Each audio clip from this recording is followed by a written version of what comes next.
Tapos na. Buti na lang. Ayun, buti na lang talaga.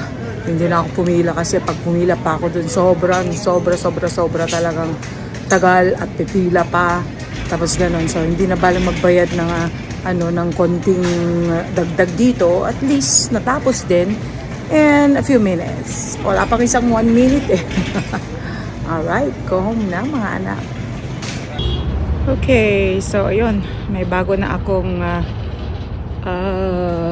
sticker. Yan. This is my Escalade. Cadillac Escalade. Okay, going home. Finish. Right, gas time. Dito sa AM, PM. My goodness.